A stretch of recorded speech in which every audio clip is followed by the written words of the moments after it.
born to be remembered, born to be remembered, born to be remembered। नमस्कार प्यारे साथियों, उम्मीद करता हूं कि हमारे आज के सफर में जुड़ने के लिए आप सब बिल्कुल तैयार हैं। तो चलिए फिर बिना देर करते हुए बॉर्न टू बी रिमेम्बर्ड की शुरुआत करते हैं, उस ऐतिहासिक घटना के साथ जिसने अंतरिक्ष यात्रा के क्षेत्र में एक नए पहलू को जोड़ा था। दरअसल आज ही के दिन वर्ष 1984 में अमेरिकी अंतरिक्ष एजेंसी नासा के 2 अंतरिक्ष यात्रियों ने मैन्ड मैन्यूवरिंग यूनिट का इस्तेमाल करते हुए स्पेस वॉक को पूरा किया था। ये किसी MMU के तहत की गई पहली स्पेस वॉक थी, जिसे पूरा करने का हौसला दिखाया था नासा के अंतरिक्ष यात्रियों ब्रूस मैककैंडलेस सेकंड और रॉबर्ट एल स्टीवर्ट ने। हालांकि आज भी स्पेस वॉक अंतरिक्ष यात्रा का एक महत्वपूर्ण हिस्सा है, लेकिन पहले की तुलना में अब ये उतनी चुनौतीपूर्ण नहीं है, और शायद यही वजह है कि इतिहास में पहले स्पेस वॉक की ये घटना आज भी इतनी खास जगह रखती है। दरअसल उस वक्त स्पेस वॉक के दौरान सिर्फ एक केबल से सपोर्ट मिलता था, जबकि आज अंतरिक्ष यात्री अंतरिक्ष स्टेशन से जुड़े रहकर ही स्पेस वॉक करते हैं, जिससे अब जान का जोखिम पहले से काफी कम हो गया है।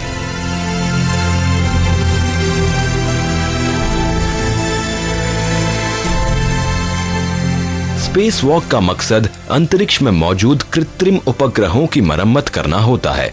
इस दौरान अंतरिक्ष यात्री अपने स्पेस स्टेशन से बाहर निकलकर मरम्मत का काम पूरा करते हैं। 7 फरवरी 1984 को ब्रूस एवं रॉबर्ट द्वारा की गई ये स्पेस वॉक नासा के स्पेस शटल चैलेंजर की मदद से STS-41B मिशन के तहत की गई थी। इस मिशन में 2 स्पेस वॉक की गई थी, जिसमें से पहली 7 फरवरी को और दूसरी 9 फरवरी को पूरी हुई थी। पहली स्पेस वॉक के दौरान अंतरिक्ष यात्रियों ने मैन्ड मैन्यूवरिंग यूनिट के तहत 300 पाउंड भार वाले नाइट्रोजन से भरे बैकपैक्स का इस्तेमाल किया था और तकरीबन 5 घंटे 55 मिनट अंतरिक्ष में बिताए थे, जबकि दूसरी स्पेस वॉक में 6 घंटे 17 मिनट का वक्त लगा था। The manned maneuvering unit was used on 3 shuttle flights in 1984. The first mission was to test the MMU. It was the first time a human being had ever flown completely free of a spacecraft. It was the first time a human being became a satellite himself. The second 2 missions were for satellite retrievals, and astronauts did in fact fly out, retrieve an errant satellite, bring it back into the payload bay for repairs, and then redeploy it.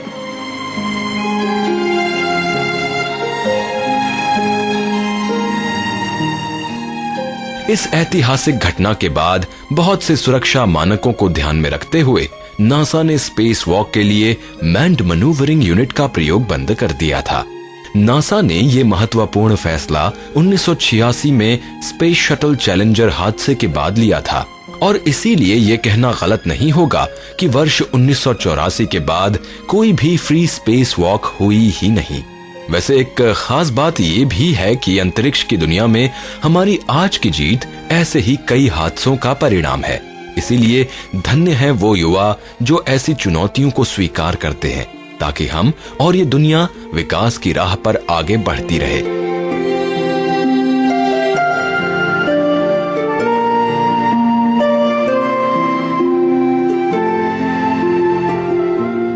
साथ ही विज्ञान ने भी हमेशा ऐसे हादसों से सबक लेते हुए अपनी तकनीक में नए बदलाव करना जारी रखा है, ताकि अंतरिक्ष में होने वाली दुर्घटनाओं को कम किया जा सके।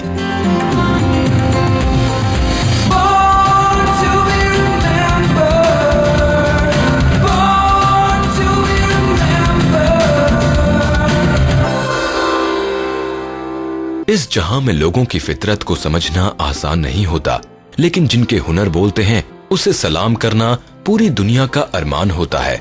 जी हाँ, अब हम जिनके बारे में बात कर रहे हैं वो शख्स एक ऐसे परिवेश से आए थे जहां से विश्व पटल पर नाम कमाना आसान नहीं था, लेकिन अपने आप को जिंदगी की हर कसौटी पर खरा उतार कर इन्होंने साबित कर दिया कि कोशिश करने वालों की हार नहीं होती।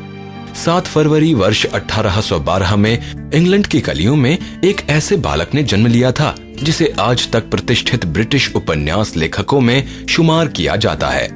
Oliver Twist, a Christmas Carol, Nicholas Nickleby, David Copperfield, a tale of two cities जैसे नॉवेल्स की रचना करने वाले चार्ल्स डिकेंस का जीवन हमेशा ही संघर्षों का साक्षी बना रहा। इनके पिता नेवी में क्लर्क थे और माँ एक टीचर। माँ बाप दोनों ने ही परिवार को समृद्ध बनाने की पूरी कोशिश की, लेकिन कुछ कारणों की वजह से ऐसा कभी हो ही नहीं पाया। पैसे कम थे परिवार में, लेकिन फिर भी सब कुछ ठीक ठाक चल रहा था। इसी बीच इस हंसते खेलते परिवार को किसी की नजर लग गई और सब कुछ बिखरने लगा। चार्ल्स जब 12 साल के थे तो इनके पिता को कर्ज न चुका पाने की वजह से गिरफ्तार कर लिया गया और परिवार की आम जरूरतों को पूरा करने की वजह से इन्हें स्कूल भी छोड़ना पड़ गया। चार्ल्स डिकेंस ने एक शू फैक्ट्री में काम करना शुरू कर दिया। पिता के बाहर आने के बाद इन्होंने अपनी एजुकेशन को फिर से शुरू कर दिया। उस वक्त चार्ल्स को देखकर ऐसा लगा कि मानो कुदरत ने काली स्याही से लिखी थी इनकी किस्मत।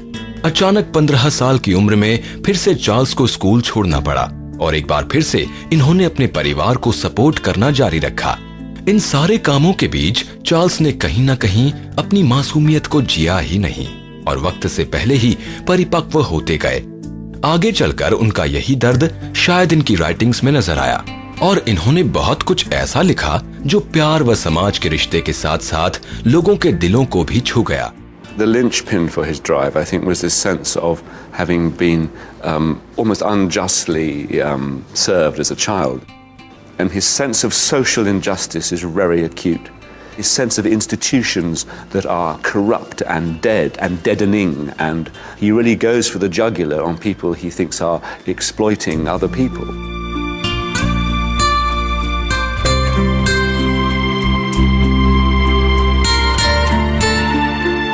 जब चार्ल्स ने बतौर ऑफिस बॉय काम करना शुरू किया, वहीं से इनकी मेहनत को देखकर किस्मत ने करवट लेना शुरू कर दिया। यहाँ पर काम करने के 1 साल बाद इन्होंने लंदन कोर्ट में बतौर फ्रीलांस रिपोर्टर काम करना आरंभ कर दिया और बहुत जल्द लंदन के 2 बड़े अखबारों के साथ भी जुड़ गए। अपनी योग्यताओं को निखारते हुए वर्ष 1833 में चार्ल्स ने छद्मनाम यानी स्यूडोनेम बोस के साथ बहुत सी मैगजीन्स व न्यूज़पेपर्स को स्केच भेजना शुरू कर दिया। वर्ष 1836 में पहली बार इनके स्केचेस इन्हीं की किताब में बोस के नाम से प्रकाशित हुए। यही वो साल भी रहा जब चार्ल्स ने पिकविक क्लब के पॉस्थुमस पेपर्स के लिए अपने स्केच देना शुरू कर दिया। ये स्केचेस धीरे धीरे लोगों के बीच इतने ज्यादा पॉपुलर होने लगे कि चार्ल्स के स्केच लोग लिखे गए आर्टिकल्स से भी ज्यादा पसंद करने लगे। लोगों से मिलती सकारात्मक प्रतिक्रिया को देखने के बाद चार्ल्स ने अपने पहले नॉवल ऑलिवर ट्विस्ट के प्रकाशन का काम शुरू कर दिया। ये नॉवल इन्होंने अपनी उस जिंदगी पर लिखा जो इन्होंने गलियों में एक अनाथ की तरह जी थी। आप यकीन नहीं करेंगे कि चार्ल्स के पहले ही नॉवल ने इनके आने वाले भविष्य को सुनिश्चित कर दिया। साथ ही चार्ल्स के पहले प्रयास को भी पूरे इंग्लैंड व अमेरिका से बहुत ही अच्छा रिस्पांस मिला। वर्ष 1842 में डिकेंस व इनकी पत्नी केट 5 महीनों के यूएस टूर पर निकले और अलग अलग जगहों पर जाकर कई व्याख्यान दिए। व्याख्यानों के दौरान चार्ल्स ने गुलामी व अराजकता का कड़ा विरोध किया। वर्जीनिया से शुरू हुआ इनके व्याख्यानों का सिलसिला मिसूरी तक चला। खुद मशहूर लेखक जेबी प्रिस्ले ने कहा था कि चार्ल्स ही वो पहले विजिटर रहे हैं जिनका अमेरिका में इतना जोरों शोरों से इस्तकबाल किया गया। वर्ष 1859 में इनके ऐतिहासिक novel a tale of two cities को प्रकाशित किया गया और इस नॉवल ने फ्रांस की क्रांति में अहम भूमिका निभाई। There were a king with a large jaw and a queen with a plain face on the throne of England. There were a king with a large jaw and a queen with a fair face on the throne of France. In both countries it was clearer than crystal to the lords of the state preservers of loaves and fishes that things in general were settled forever.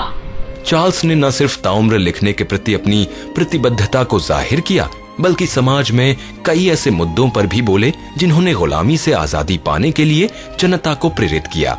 वर्ष 1865 में हुई एक rail दुर्घटना के दौरान Charles Dickens बुरी तरह से घायल हो गए और फिर उससे कभी उबर ही नहीं पाए।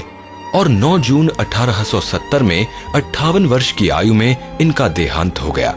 इस दौरान वो अपने आखिरी पलों से अनजान the mystery of Edwin Drood novel को लिख रहे थे और फिर इसे पूरा किए बिना ही वो इस जहां से रुखसत हो गए। I think Dickens is like a hungry child determined to entertain you, and a scarily perceptive child who's going, there's this and there's this and there's this, and a furious imagination that just can't stop. And where that comes from is just one of those mysteries. You don't know quite where it just happens to come from this man called Charles Dickens.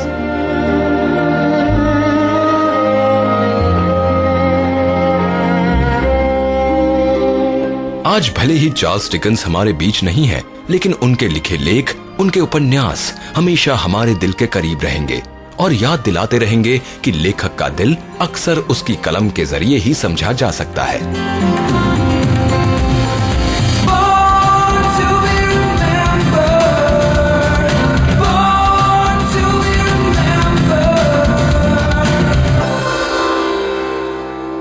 और अब बात गणित के एक ऐसे महायोद्धा की जिन्होंने इस विषय की खूबसूरती को समझा और उसे हर पल निखारने की कोशिश की।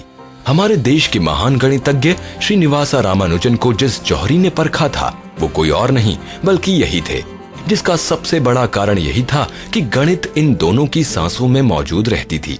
तो अब इस बात पर कोई शक नहीं रह जाता कि ये शख्स कोई और नहीं गॉडफ्रे हेरल्ड हार्डी है। आज ही के दिन वर्ष 1877 में इंग्लैंड में जन्मे हार्डी ने मात्र 2 साल की उम्र में ही लाखों की संख्या तक न सिर्फ लिखना शुरू कर दिया था, बल्कि उन्हें चर्च में कई बार बतौर कविता सुनाना भी शुरू कर दिया था। इनके माता पिता दोनों ही गणित की तरफ अच्छा खासा झुकाव रखते थे और इसी का असर उनके बेटे पर भी नजर आया। पर कहीं न कहीं गणित के प्रति हार्डी की दीवानगी ने इन्हें सामाजिक जिम्मेदारियों व रिश्तों से दूर कर दिया। उस वक्त इंग्लैंड में गणित में उच्च शिक्षा के लिए ट्रिपोज नाम से एक परीक्षा होती थी, जिसे क्वालिफाई करने वाले लोग सामान्य से बहुत आगे माने जाते थे।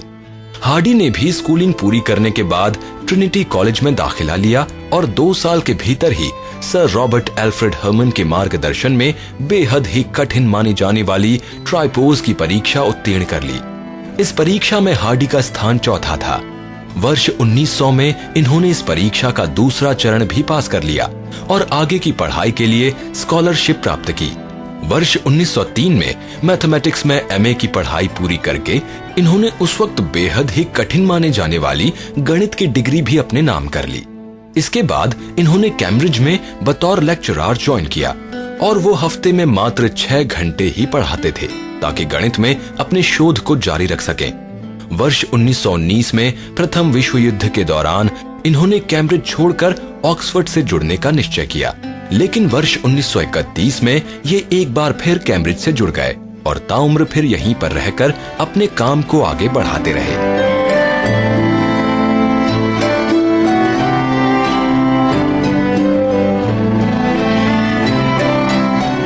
वर्ष 2007 में डेविड लेविट ने हार्डी के जीवन पर आधारित एक नॉवेल पब्लिश किया।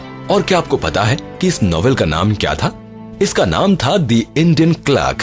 अब आप हार्डी और रामानुजन की अहमियत को समझ सकते हैं। हार्डी के पहले तक गणित पर अमूमन फ्रांस, स्विट्जरलैंड और जर्मनी का एकाधिकार माना जाता था, लेकिन वो हार्डी ही थे जिसने गणित को ब्रिटिशर्स के बीच पॉपुलर बनाया और अप्लाइड मैथमेटिक्स को शुरू किया। वर्ष 1911 में हार्डी ने J.E. लिटिलवुड के साथ मिलकर गणितीय विश्लेषण व संख्या सिद्धांत यानी नंबर थ्योरी पर काफी काम किया। हार्डी लिटिलवुड जोड़ी को इतिहास की सबसे मशहूर व महत्वपूर्ण सहभागिता के रूप में पहचाना जाता है। हार्डी को हार्डी वीनबर्ग प्रिंसिपल के लिए भी खास तौर पर पहचान प्राप्त है। ये सिद्धांत इन्होंने आनुवांशिकी के क्षेत्र को ध्यान में रखते हुए वर्ष 1908 में अस्तित्व में लाने की कोशिश की थी। कहा जाता है कि हार्डी अपने एक मित्र के साथ क्रिकेट खेलने जाते थे और वो मित्र आनुवांशिकी के विशेषज्ञ थे। बस उन्होंने अपनी समस्याएं हार्डी को बताईं और फिर हार्डी ने अपनी सोच से आनुवांशिकी शोध को आसान बनाने के लिए अपना योगदान करना शुरू कर दिया। इस विषय पर लिखे हार्डी के शोध पत्र ऑक्सफोर्ड प्रेस में 7 अंकों में प्रकाशित किए गए। पढ़ाई लिखाई के मामले में हार्डी हमेशा से ही अव्वल रहे थे और हमेशा उन लोगों का सम्मान भी किया जो गणित को पूछते थे।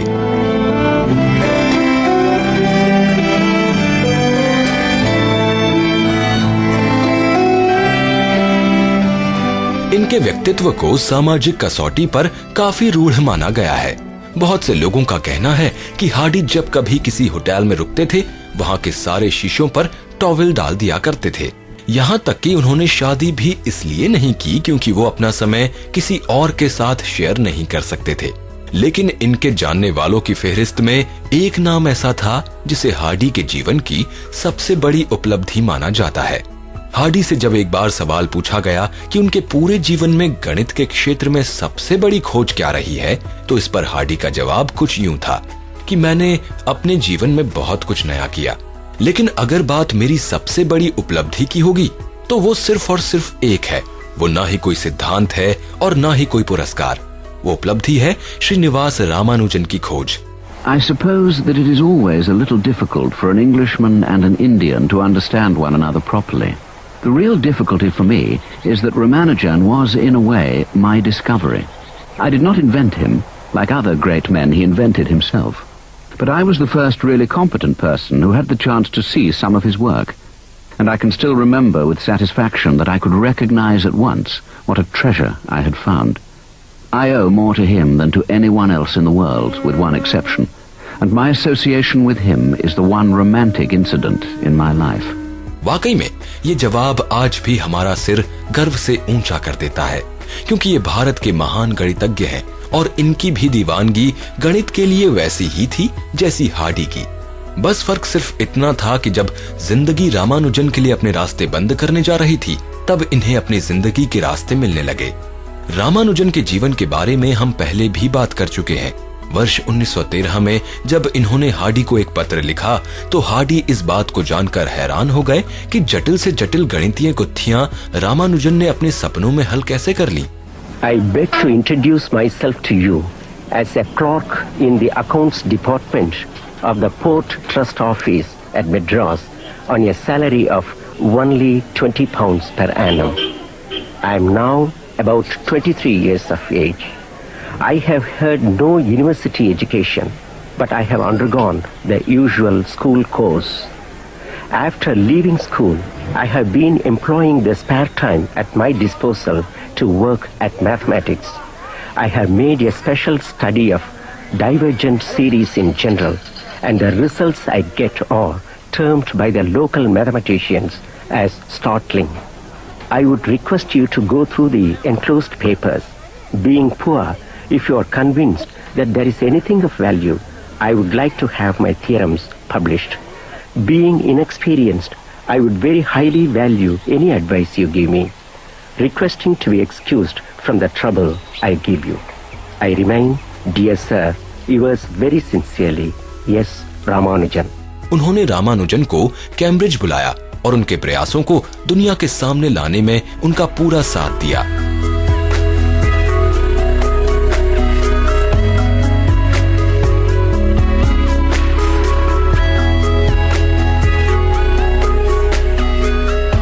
हार्डी ने रामानुजन के साथ मिलकर नंबर थ्योरी पर आधारित बहुत सी थ्योरम्स विकसित की। दरअसल रामानुजन ही वो शख्स थे जिन्होंने ऐसा फॉर्मूला तैयार किया जिससे अभाज्य संख्याओं का मान त्रुटि रहित तरीके से हल किया जा सके। इसके अलावा ज्यामितीय में प्रयोग होने वाले पाई का मान दशमलव के बाद भी अनंत तक ज्ञात करने की सोच भी रामानुजन के दिमाग की ही उपज थी। G.H. Hardy and Ramanujan. You see, Ramanujan had been an Indian clerk with no formal training in mathematics, but with a natural gift. And he sent some of his theorems to the world's most famous mathematician at the time, Godfrey Hardy, at Cambridge University. Hardy recognised Ramanujan's genius and invited him over to England. Now, unfortunately, this was during the First World War, and the English weather and the fact that England was on rationing at the time didn't agree with Ramanujan, and he was taken ill. While Hardy was visiting Ramanujan in hospital, he remarked that the taxi cab that brought him there had a very boring number of 1,729. At this, Ramanujan perked up and said, "No, that's a very interesting number. It's the smallest number that can be written as the sum of two cubes in two different ways."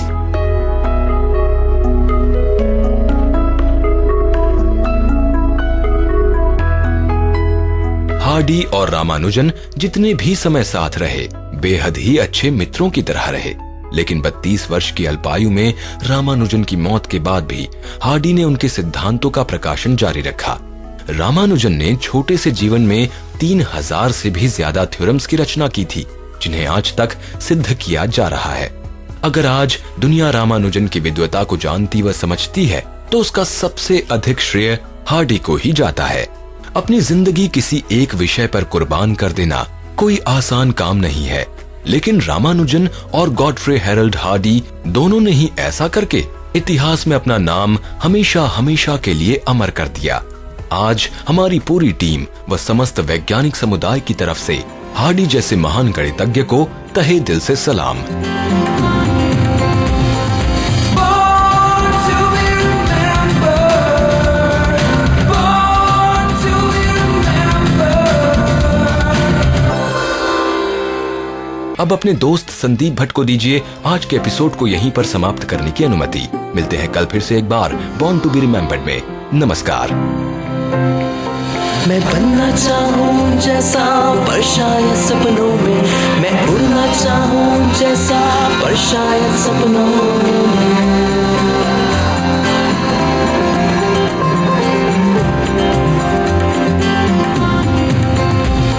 सपनों की है उड़ान, कांटे बन गए फूल समान, रोक न पाए वो मुझको मुट्ठी में मेरी है आसमान। Born to be remembered. इस कार्यक्रम के कार्यकारी निर्माता जैनेन्द्र सिंह,